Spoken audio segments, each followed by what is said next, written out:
बांग्लादेश, जो पहले पूर्वी पाकिस्तान के नाम से जाना जाता था, 1971 में पाकिस्तान से स्वतंत्रता प्राप्त करने के बाद एक स्वतंत्र राष्ट्र बना।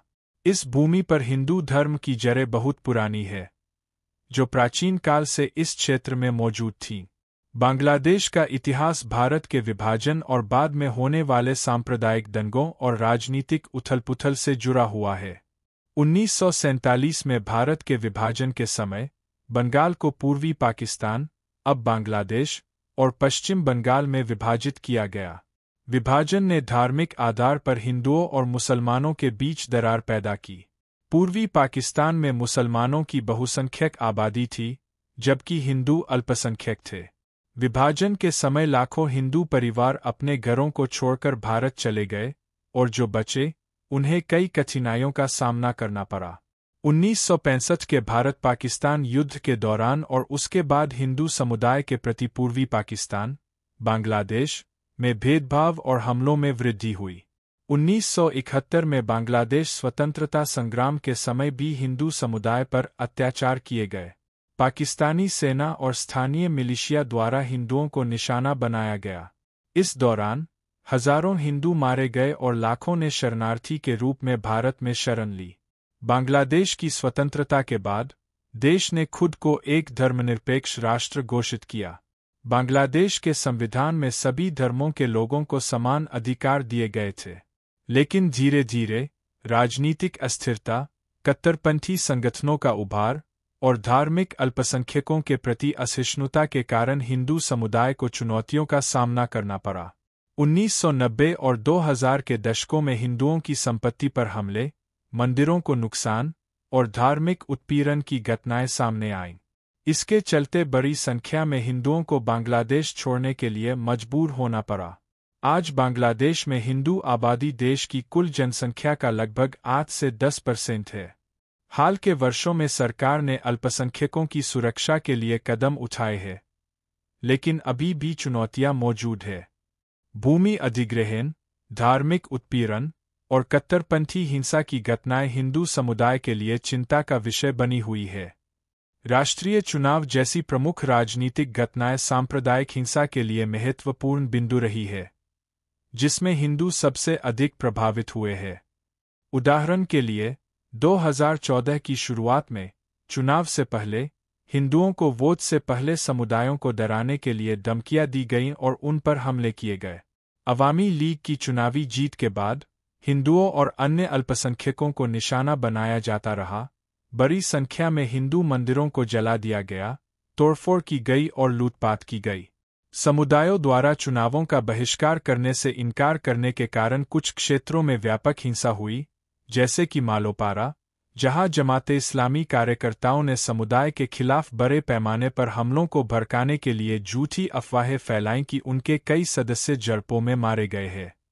अकेले गोपालपुर गांव के अनुमानित 100 हिंदू परिवारों ने हिंसा में अपने घर खो दिए।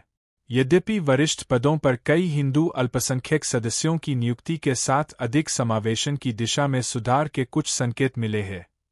उदाहरण के लिए, जनवरी 2015 में सरकार ने सर्वोच्च न्यायालय में मुख्य न्यायाधीश के पद पर पहला हिंदू नियुक्त किया, फिर भी आधिकारिक हलकों में उनका प्रतिनिधित्व कम है। 14 हिंदू सदस्यों के साथ वर्तमान संसद में देश के इतिहास में समुदाय का प्रतिनिधित्व का उच्चतम स्तर है, जबकि 1991 में 6, 1996 में 5, 2001 में 3 और 2008 में 10 थे। फिर भी वर्तमान संख्या भी संसद का केवल 4% है, जो राष्ट्रीय जनसंख्या में उनके अनुपात का एक अंश है।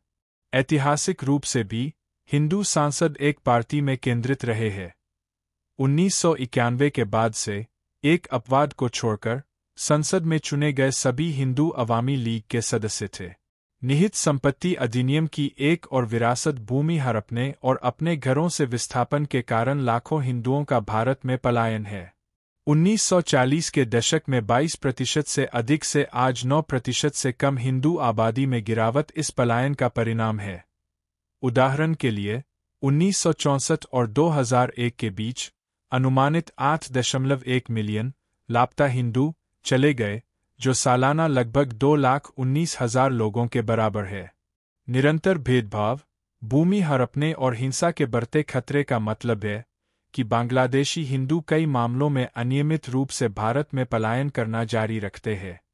5 दिसंबर 2015 को दिनाजपुर में एक हिंदू समारोह को निशाना बनाकर किए गए सिलसिलेवार विस्फोटों में 6 श्रद्धालु घायल हो गए। कुछ दिनों बाद दिनाजपुर में एक और मंदिर पर आतंकवादियों ने बंदूकों और बमों से हमला किया, जिसमें 9 लोग घायल हो गए। हालांकि हाल ही में हुए आतंकवादी हमलों की संख्या बहुत ज्यादा है, लेकिन वे बांग्लादेश में धार्मिक अल्पसंख्यकों द्वारा लगभग रोजाना अनुभव की जाने वाली हिंसा और भेदभाव का सिर्फ एक हिस्सा है। सांप्रदायिक हिंसा भी आम बात है। प्रमुख अधिकार संगठन एनओ सलीश केंद्र आस्क की रिपोर्ट है कि जनवरी और जून 2016 के बीच बांग्लादेश में हिंदुओं को निशाना बनाकर की गई हिंसा में 66 घर जला दिए गए, 24 लोग घायल हो गए और कम से कम 49 मंदिर, मठ या मूर्तियां नष्ट कर दी गईं। दूरदराज के ग्रामीण बस्तियों में अलग-थलग या खराब सेवा वाले शहरी कॉलोनियों में अलग-थलग रहने के कारण वे व्यापक गरीबी, बहिष्कार और खाद्य असुरक्षा का सामना करते हैं। रोजगार के कई क्षेत्रों से बहिष्कार के अलावा उन्हें भूमि हड़पने, हिंसा और जबरन धर्म परिवर्तन का भी सामना करना पड़ा है। नतीजतन, बांग्लादेश के हिंदुओं की स्थिति में सुधार लाने के उद्देश्य से भेदभाव विरोधी उपायों को इस अत्यधिक हाशिए पर पड़े समूह का विशेष रूप से ध्यान रखना चाहिए।